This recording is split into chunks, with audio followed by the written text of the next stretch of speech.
오늘 죄의 수요일, 죄를 뿌리면서 참여하는 수요일이에요. 그래서 참여한다 하면은 우리가 잘 이해가 안 될 수도 있어요. 참여라는 단어가 요즘에 별로 잘 안 쓰는 단어가 되고 말았어요.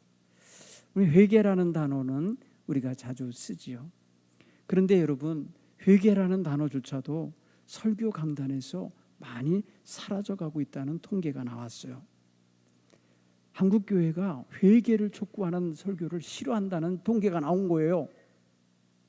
뭐 때문에 그럴까요? 세상 물질 문명의 분위기가 교회로 밀려들어서 성도들에게 축복을 많이 해줘야 되고 축복의 말씀만 하다 보니까 주로 죄의 문제를 다루지 못할 때가 많았던 모양이에요.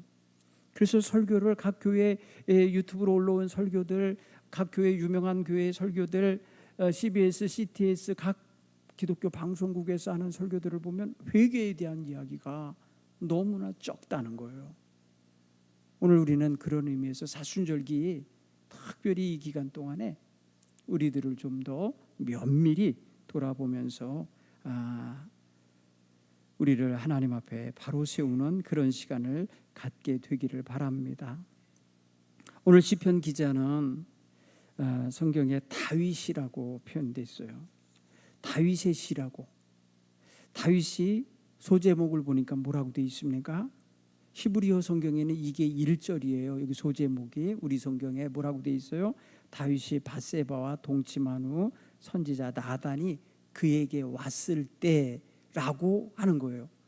그에게 찾아왔을 때 이러한 회개의 기도를 했다는 거예요. 그러니까 다윗의 입장에서는 이게 범죄하고 난 다음에 1년 가까워진 때, 1년이 넘은 때. 여러분, 밧세바를 범하고 밧세바의 태중에 아이가 생겼고 그 아이가 출산이 됐고 그 출산한 아이가 자라지 못하고 죽어가고 있던 상황이에요, 이게. 그게 상당히 뭐랄까요? 시간이 지난 거예요. 그러다 보니까 뭐가 돼요? 자기 마음속에 1년 전에 저지른 죄에 대한 둔감함도 있을 수 있잖아요. 아예 묻어두고 있을 수도 있잖아요. 그런데 나단이 찾아와서 책망했다고요. 그 책망을 받을 때에 그는 괴로워 죽을 지경이었죠. 아마 지구명이 있으면 거기라도 들어갔으려고. 그런 상황에서 기록한 이 시편의 내용을 보면 계속해서 무엇이 반복되는가 보세요. 두 가지가 반복이 돼요. 하나님의 은총을 바라는 마음이 하나가 흘러가고 죄를 씻어달라고 하는 이 두 가지가 번갈아 가면서 이렇게 나와요. 그러니까 보세요. 우리는 주님의 사랑, 인자를 따라 주님의 은혜를 받아야 되고 주님의 긍휼하심을 따라 죄사함, 죄가 용서받는 은혜를 얻어야 된다는 게 1절에서 이 다윗은 철저하게 지금 고백하고 있는 거예요. 죄에 대해서 말하지 않아요. 무슨 죄를 졌다고 하는 구체적인 말 안 해요. 이미 하나님이 알고 계시잖아요. 이미 알고 나단을 보내셨잖아요. 그러니까 자기가 저지른 죄가 구체적으로 뭐라고 하는 것은 표현하지 않지만은 자기가 하나님 앞에 뭐라는 거예요? 죄인이라는 거예요. 그래서 이 자신의 죄를 뉘우치다 보니까 자기가 태어날 때부터 죄인인 걸 알았어요. 자기만 죄이죠. 태어날 때부터 죄가 아니라 나를 잉태한 내 어머니가 죄 중에서 나를 잉태한 거라는 걸 또 알겠어요. 결국 뭐예요? 죄의 뿌리를 지금 쳐다보게 되는 거예요. 그런데 여기에서는 지금요, 자기가 죄에 짓눌려서 심겨운 중에 있음을 드러내고 죄의 과가 그 죄에 대한 그 과, 그거는 지금 고통스러운 아이의 아픔이에요. 그리고 지금 굉장히 심겨움이 있는 거예요. 죄과를 지금 당하고 있는 거예요. 벌이죠, 일종의. 그리고 그 속에서 괴로워 몸부림치면서 하나님, 나를 깨끗하게, 내 죄를 깨끗하게 씻어주옵소서. 여러분, 이거는 우리 모두 죄 지은 심정으로 읽어야 실감이 나요. 내가 죄인입니다를 인정하면서 읽어야 이게 이 고백하고 있는 다윗이 나라고 하는 게 이게 일치가 돼요. 우리는 죄 짓지 않은 사람이 아무도 없어요. 우리는 모두 다 다윗과 같이 가슴을 치며 심교화하는 마음을 가지고 회개해야 될 죄인들이에요. 다윗과 같은 똑같은 죄를 지어서가 아니라 다를지라도 우리는 죄와 허물 속에 살아가고 있다는 걸 알 수가 있어요. 또 죄를 계속해서 반복해서 저지르고 이어가고 있고 확장해가고 있고 점점점 그것을 둔감하게 만들어가고 있다는 것도 우리는 인정해야 돼요. 여러분, 전에는 양심의 가책을 받으면 조금 더 민감해질 거다고 이렇게 생각하던 시절이 있었겠죠. 순진한 어린아이 때, 또 젊은이 때 그럴 수 있어요. 그런데 이 나이가 들면서 뭐 어차피 죽을 거 뭐 이러면서 그냥 되게 담담해졌어요. 담대해졌어요. 죄를 짓고도. 그러니까 하나님 앞에 충심을 다하여 회개하지 못하고 자신을 직시하지 않고 포장하며 얇은 포장지라도 덮어야만 하겠다고 생각하는 모습이 있을 수 있어요. 우리는 마치 밝은 태양빛 앞에 모든 것이 드러나듯이 우리 자신이 하나님 앞에서 드러나지기를 원하셔야 돼요. 숨기거나 감추거나 꾸미거나 포장하거나 다른 어떠한 미사여 어구를 가지고 거룩한 것인 양 그렇게 꾸밀 필요가 없어요. 우리는 진실하게 겸손하게 정직한 눈물을 흘리며 회개하는 다윗의 모습을 본받아야 될 줄 믿습니다. 오늘 다윗은 계속해서 반복하는 게 죄에 대하여 이렇게 표현해요. 내 죄를 지워주소서, 내 죄를 맑게 씻어주소서, 내 죄를 깨끗이 제하소서, 내 죄를 씻어주소서, 내 죄를 정결케 하소서. 이런 표현들로 반복하면서 계속해서 자신을 짓누르는 이 가시 같은 역할을 하고 있는 죄를 직시하고 있어요. 직시하고 있어요. 우리가 가끔 우리 자신의 몸에 상처가 나고 꿰매거나 아니면 붕대를 감거나 아니면 치료를 받는 과정에 있으면 그곳을 볼 때마다 내가 아픈 환자고 내가 다친 사람이고 내가 여기에 통증을 지금 갖고 있고 염증을 갖고 있다는 걸 인식하죠. 자기 죄를 직시할 때 그게 우리의 심령이 그걸 같이 느껴요. 육신의 감각을 우리가 눈으로 보면서 더 실감 있게 깨닫고 느끼듯이 우리가 죄에 대한 인식을 할 때, 죄에 대하여 직면할 때, 죄의 얼굴을 마주대할 때 우리가 얼마나 그 죄 때문에 초라해지고 또 내가 하나님의 자녀답지 못하게 왜곡된 그러한 언행을 해야 하는지를 알게 돼요. 그렇기 때문에 여러분, 보통 사람들은 죄에 직면하기를 싫어해요. 회피하려고 해요. 회피는 어떤 방식으로 이루어지느냐? 모른 채 한다거나 안 그런 척 한다거나 덮어버리려고 하거나 스스로를 자꾸 그쪽에서 외면하려고 그래요. 그러나 그거는요, 외면한다고 해서 사라지는 게 아니에요. 하나님 앞에 다윗처럼 솔직하게 겸손하게 진실하게 그것을 고하고 그에 대한 사함의 은총을 받을 때에 자유를 얻는 거예요. 오늘 우리는 그런 의미에서 하나님 앞에 다윗의 심정을 그대로 우리도 가질 수 있게 되기를 바랍니다. 참회한다는 표현은 우리가 뜻도 모르고 쓰면 안 되겠죠. 그러니까 조금은 이 단어가 어떤 의미인지는 우리는 알아야 돼요. 참여한다는 것은 좀 비교적 우리가 잘 안 쓰니까 외면할 수도 있는 단어지만 그렇지 않아요. 잘못을 깨닫고 뉘우치고 그것 때문에 마음이 아파서 눈물이 나 하는 과정이 다 담긴 거예요. 그 참회라는 단어 속에. 그러니까 여러분, 참회는 단순한 감정 표현이 아니에요. 도덕적인 반성 정도가 아닌 거예요. 참회는 인간 내면에서 일어나는 하나님 앞에서 가장 솔직하고 가장 실존적인 그런 사건 같은 일인 거예요. 참회가 일어난다는 것은 하나의 사건이 벌어지고 있는 것과 같은 거예요. 일이 일어나고 있는 거예요. 우리 속에서 변화의 일이 일어나는 거예요. 그래서 이 참회라는 단어는 종종 회개라는 단어와도 일치하게 사용하곤 해요. 구약 성경 슈브라고 하는 단어에서 이것이 등장하는데요. 돌아오다, 방향을 바꾸다, 뉘우치고 적극적으로 고치다 라는 것이 함께 들어있어요.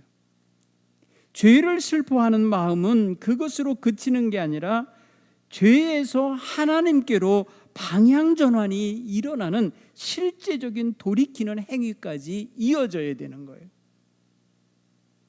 단순히 깨닫고 뉘우치는 심리적 내면의 작업으로 끝나는 게 아니고 그 깨달아지고 뉘우쳐진 그것이 그대로 생활로 나타나지는데 그 생활의 구체적인 방향이 어디냐? 하나님을 향한 방향성이 잡혀야 되는 거죠. 오늘 그래서 사실 이 사순절기를 살아가는 동안에 우리는 뭘 했냐?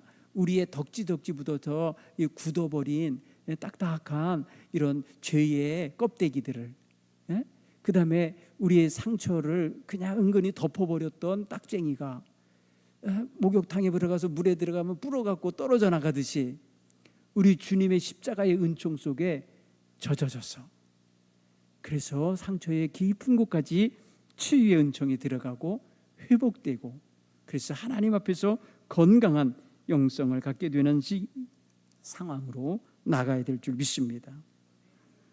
여러분, 신약 성경에서는 이것을 메타노이아라는 단어로 쓰는데 회개라는 단어예요. 그런데 이것은요, 마음이나 어떤 이해를 나타내는 어떤 노스라고 하는 단어에 변화라고 하는 메타라는 단어가 합쳐진 의미예요.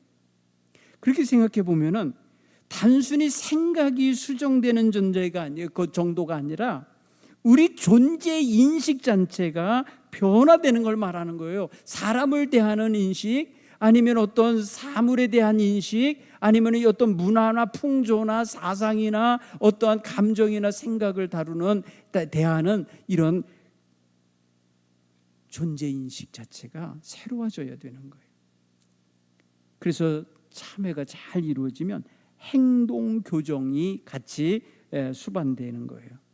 하나님께 겸손하고 진실하고 신실하고 충성된 신앙생활로 이어질 수도 있는 거예요. 회개하게 되면 변화가 오는 거라고요. 그런 의미에서 생각하면 참회하는 성도는 내가 잘못했구나 라고 하는 정도 느낌과 그런 반성에서 멈추는 게 아니라는 거예요. 자신의 죄가 털려나가고 더 씻겨지고 하나님의 거룩함을 거슬렀던, 그것에 대하여 반역했던 그런 관계가 깨지게 만들었던 요소들을 인식하고 그것을 애통해하며 돌이키는 거예요. 그래서 사람 앞에서는 이게 부끄러운 어떤 모습으로 인식되고 두려움 인식이 되고 불안한 인식이 될 수 있어도 하나님 앞에서는 아니에요. 새 창조의 역사예요. 여기서 새로 태어나는 은혜를 하나님 앞에서는 얻게 되는 것입니다. 따라서 우리는 이번 사순절기를 사시면서 하나님 앞에 더 가까이, 하나님 앞에 더 정직하게, 하나님 앞에 더 신실하게, 하나님 앞에 더 거룩하게, 이런 모토를 가지고 가셔야 돼. 예. 우리가 그러지 않으면요, 다람쥐 쳇바퀴 돌듯 하는 습관적인 신앙생활을 반복하게 되고 말아요. 그럴 수 없어요. 우리는 작년의 내가 아닙니다. 작년 사순절에 있었던 내가 아니에요. 벌써 365일이 지난 사람이에요. 올해는 여러분이 처음 사는 해잖아요. 올해는 새 사람이라 여기셔야 돼요. 그래서 하나님 앞에 완전히 새로운 사람의 모습으로 서기를 원하시길 간절히 축원합니다. 하나님 결코 지난날의 삶을 가지고 우리를 비난하시거나 조롱하지 않았어요. 오늘 여기 내가 하나님 앞에 경건하게 새롭게 고침받은 모습으로 서기를 원하고 계신 거예요. 따라서 회개는요, 한 번의 사건으로 끝나는 게 아니에요. 우리 성도들의 생애 전체 속에 늘 반복적으로 나타나는 사건이 바로 회개의 사건이에요. 그런 면에서 생각하면 오늘 이 사순절기는 하나의 인생 전체를 상징하는 것도 돼요. 사순절기에 살아가는 하나님 앞에 집중하고 예수 십자가의 은총에 흠뻑 젖어가는 이런 생활은 사실은 요 기간만이 아니라 우리의 남은 여생 전체의 성격이 규정되는 것과도 같은 거예요. 우리가 그렇게 여기시면서 멋지게 살아보시자고요. 이번 사순절기가 우리 모두에게 기대가 돼요.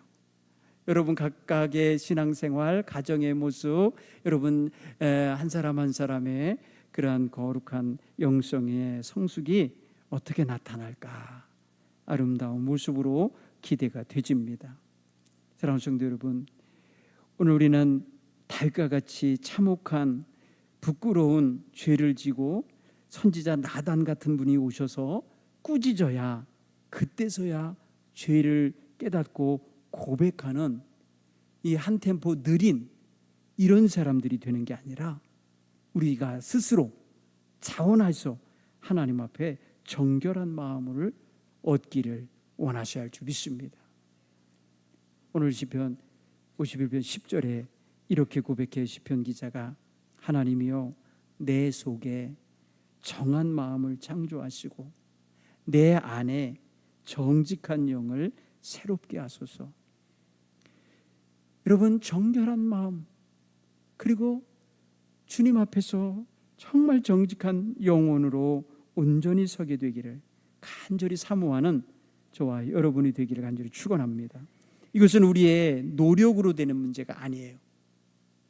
우리가 이 회개의 문제, 참회의 문제를 다루면서는 반드시 필수적인 요소 예수님과의 관계예요. 예수 십자가와의 관계예요. 주님의 보혈의 공로 없이는 우리가 뉘우치고 우리가 힘들어하는 모든 것들 해결할 방법이 없어요. 우리에게는 그리스도의 은총이 있잖아요. 예수님의 십자가의 보혈의 은총을 그 어느 때보다도 진지하게 묵상하시고 또 그 은총의 역사가 내 안에서 실제적인 삶의 변화로 나타나기를 사모하시기를 간절히 축원합니다. 자기 의의를 내려놓으셔야 돼요. 오직 예수의 은혜로, 십자가의 은혜로예요. 내 의의가 아니에요.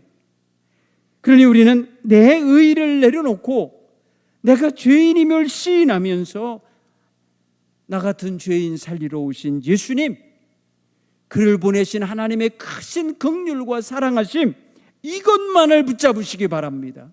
우리가 붙잡을 건 이거밖에 없어요. 우리가 아무리 잘 살고 아무리 무슨 노력을 했고 아무리 도덕적인 정신을 가졌다고 해서 그것이 나를 구원하는 거 아니에요. 우리 주님의 은총을 특별히 더 마음에 깊이 새기셔야기에 자기를 낮추시기 바랍니다. 회개하는 자세 속에 있어야 될 게 전제가 나는 죄인으로소이다라는 고백과 함께 내려놓음이 있어야 되는 거예요. 나는 이만하면 됐습니다를 가진 사람은요 결코 여러분 회개의 자세를 바르게 가질 수가 없어요. 나는 주님 없이는 살 수 없습니다라는 고백을 온전히 가지고 주여 당신의 은혜로 당신의 인자를 따라 당신의 긍휼하심을 따라 나의 죄를 사하여 주옵소서.